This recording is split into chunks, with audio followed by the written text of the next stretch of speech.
See it on my face, I made up my mind. Not another day, you're on borrowed time. Let me get away, yeah I'm running, yeah I'm running. So love me or leave me, I'm standing alone. Can't shake a feeling that lives in my bones. Lie to me, tell me you wish that you could, but nothing you gave me is worth what you took. 'Cause baby when I'm gone for good.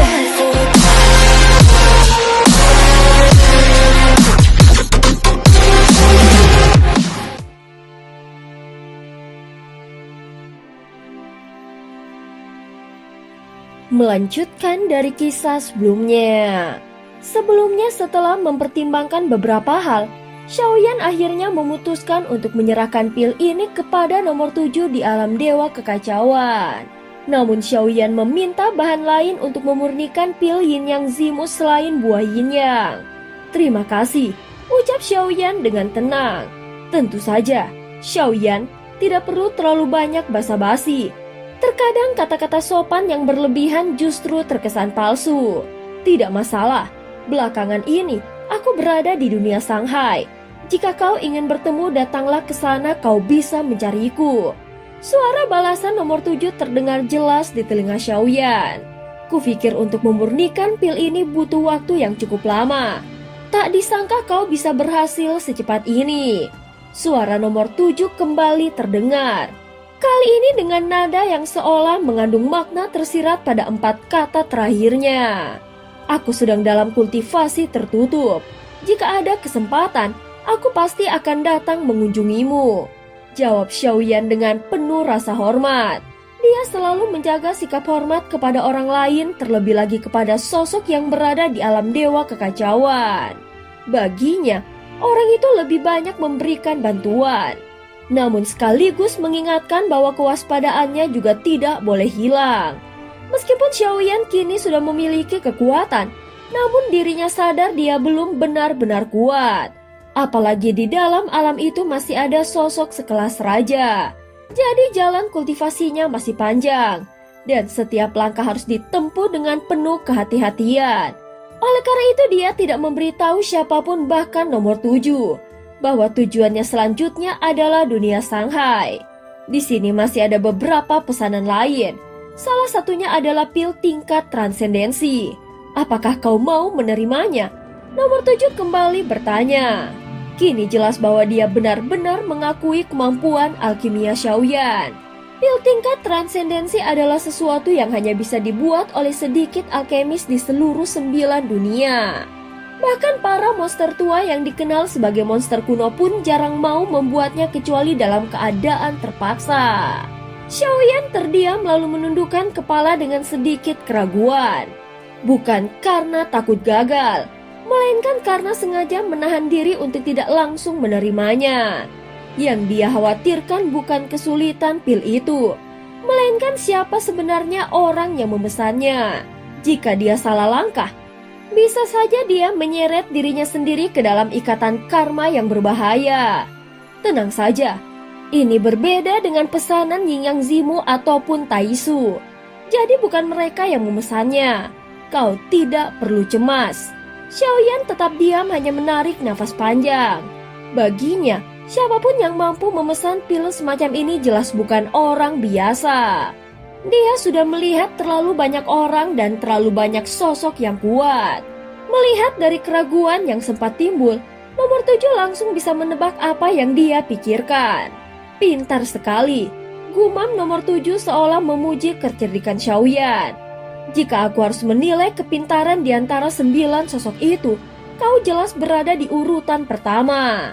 Ucapan itu seolah menegaskan sejak awal pihak tersebut sudah menganggap Xiaoyan sebagai yang mulia dan merupakan seseorang yang memiliki kedudukan yang sangat tinggi.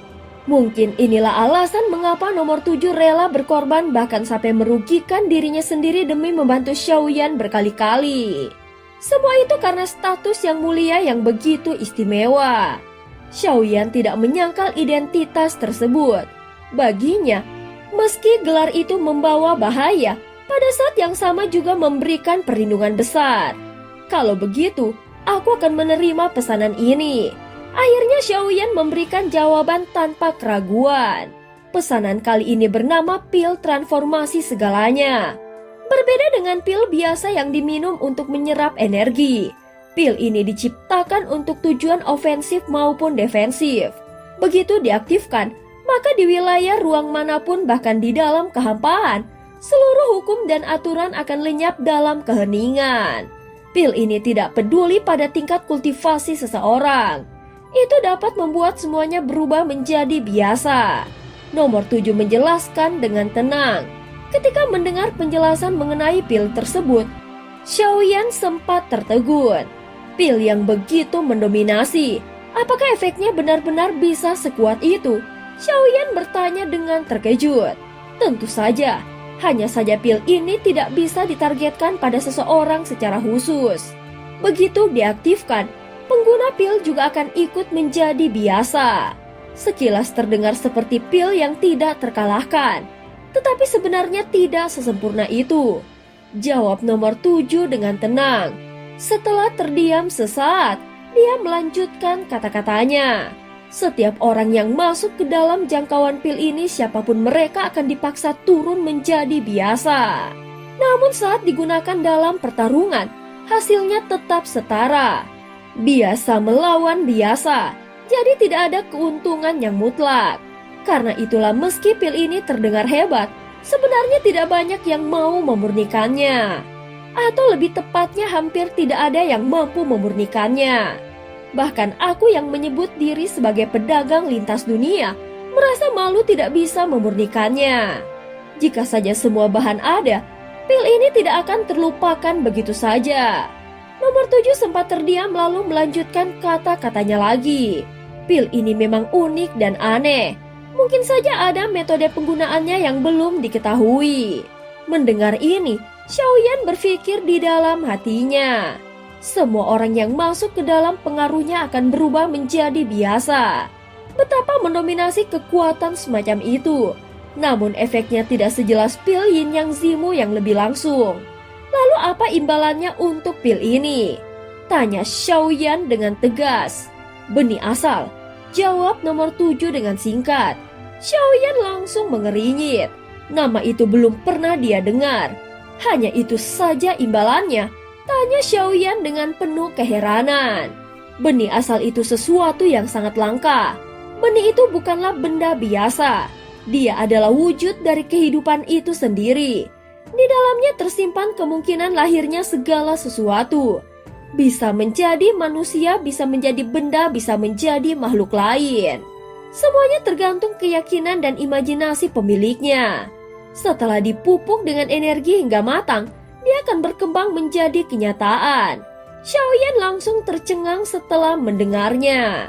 Sesuatu yang bisa menumbuhkan apapun, bahkan sebuah tubuh dengan jiwa independen.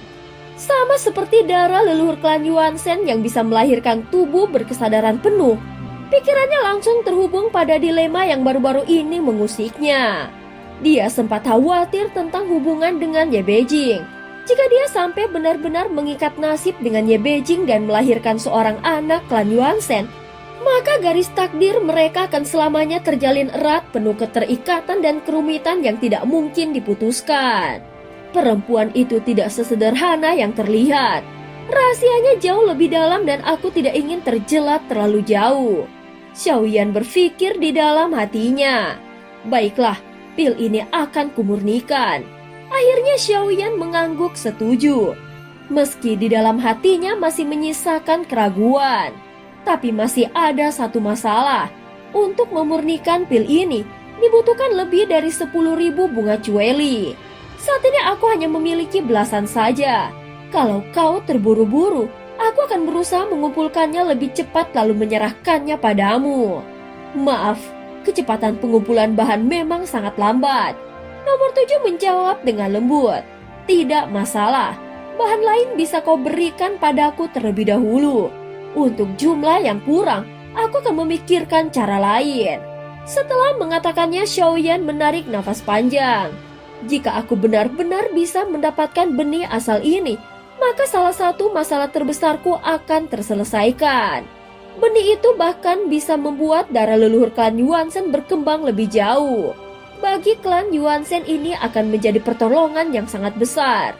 Baiklah, ucap nomor 7 dengan singkat. Setelah terdiam sesaat, nomor 7 melanjutkan kata-katanya lagi.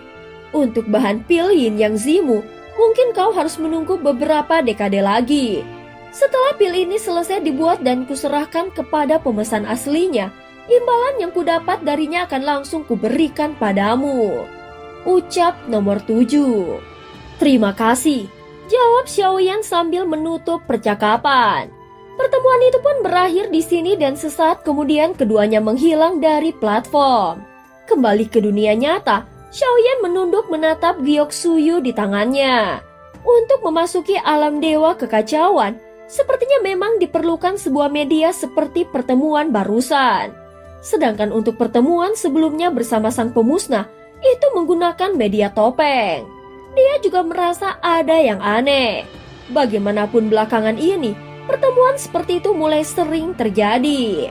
Saat berikutnya Xiaoyan memasukkan pil Yin Yang Zimu ke dalam giok suyu. Tak lama kemudian, resep serta bahan obat dari pil transformasi segalanya juga dikirimkan kepadanya melalui giok suyu. Demi berjaga-jaga, Xiaoyan tetap menggunakan kekuatan jiwa ilusinya untuk memeriksa sekali lagi. Setelah memastikan tidak ada masalah, barulah dia mengeluarkan bahan dan resep tersebut. Namun saat ini dia tidak berniat untuk langsung melakukan pemurnian lagi. Pembuatan pil Yin Yang Zimu sebelumnya sudah cukup banyak menguras tenaganya sehingga dia tidak ingin memaksakan diri. 10 hari berikutnya, Xiaoyan sama sekali tidak meninggalkan kediaman Xio dan hanya menghabiskan waktu bersama keluarganya. Kenapa aku merasa kakak Xiaoyan berbeda dari sebelumnya? Di kamar yang agak remang, Sun Er bersandar lembut di dada Xiaoyan. Matanya tampak berkilau menyeratkan sedikit rasa terkejut. Berbeda dari mananya? Tanya Xiaoyan sambil mengusap lembut rambut Sun Er. Aku juga tidak tahu pasti, tetapi memang rasanya berbeda. Sun Er menggelengkan kepalanya pelan kemudian tersenyum tipis. Mendengar itu, Xiaoyan hanya tertawa kecil. Tak lama kemudian King Mu'er masuk ke dalam ruangan. Saat melihatnya, wajah Sun Er langsung merona. Dia pun bangkit dengan penuh pengertian. Aku mengerti, jangan sampai kakak Xiaoyan terlalu lelah, ucap Sun Er sambil tersenyum lalu melangkah keluar. Mendengar ini, King Mu'er hanya tersenyum tipis. Dia mengenakan kipau ketat yang membuat lekuk tubuhnya begitu menawan. Tanpa menunda waktu, King Mu'er langsung mendekat dan memeluknya dengan erat. Jangan terburu-buru istriku, kita bisa ngobrol dahulu. Dia tersenyum lalu dengan jentikan jarinya semburat api menyala. Kipau yang melekat di tubuh King Mu'er seketika terbakar menjadi abu, menyingkap kulit putih mulus yang seindah salju. Sekarang kita bisa ngobrol dengan lebih baik, bisik Xiaoyan dengan senyum nakal. Dasar, kau memang semakin nakal saja. King Mu'er menepuk pelan dadanya. Sebulan kemudian, Xiaoyan sudah membereskan semua urusannya. Dia menggandeng tangan Sun Er lalu mengangkat tangannya dan di hadapannya terbuka sebuah lubang hitam. Bersama Sun Er dia melangkah masuk meninggalkan kediaman Xio. Mereka tiba di sebuah bintang yang berkilau dengan kristal biru. Warna biru itu bukan berasal dari laut maupun langit, melainkan dari letusan gunung berapi yang menyala dalam berbagai warna. Di sekeliling bintang itu ada banyak sekali planet serupa. Tempat ini adalah klan Dewa Api kuno. Penatua Shaolin, ada sebuah api yang aneh muncul hari ini. Mohon kau periksa. Di antara gunung berapi yang menjulang berdiri banyak bangunan. Di salah satu aula besar, duduk seorang pria berpostur tegap dengan wajah tampan yang simetris dan terlihat begitu berwibawa. Segera beritahu Penatua Xiao Xiao. Di hadapan pria itu sebuah tungku obat sedang menyala. Saat ini dia sedang memurnikan pil. Dalam hal alkimia, bakat ayahku luar biasa. Aku tidak boleh bermalas-malasan, ucap Shaolin berbisik lirih. Tak lama kemudian, dari dalam tungku obat aroma pekat pil menyebar memenuhi ruangan. Shaolin menatap pil yang berputar di dalam tungku dan wajahnya menampakkan kepuasan. Namun ketika dia hendak mengeluarkan tangan untuk mengambil pil tersebut, mendadak pil itu berbalik arah dan terbang keluar dari aula. "Berani sekali kau, pil. Mau kabur dariku?"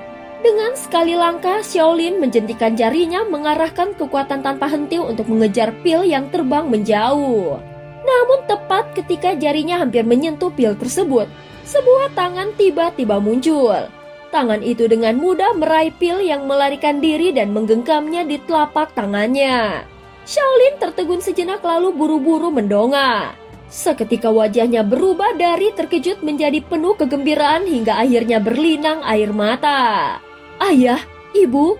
serunya dengan suara bergetar. Begitu melihat sosok pria dan wanita di hadapannya, perasaan yang dia pendam langsung meledak seketika. Sejak meninggalkan benua Daoqi, dia memang berlatih seorang diri. Namun di masa-masa di benua Daoqi dia selalu mengikuti Xiaoyan dan Sun Er hingga dewasa. Tentu saja ikatan darah tidak pernah bisa diputuskan. Dia tahu apa yang dilakukan Xiaoyan dan tidak pernah menyalahkan kedua orang tuanya. Apalagi anak yang telah tumbuh memang seharusnya bisa terbang bebas. Di dalam hatinya, dia sudah merasa sangat puas.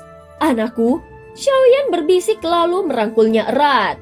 Xiaolin memeluk ayahnya dengan kuat.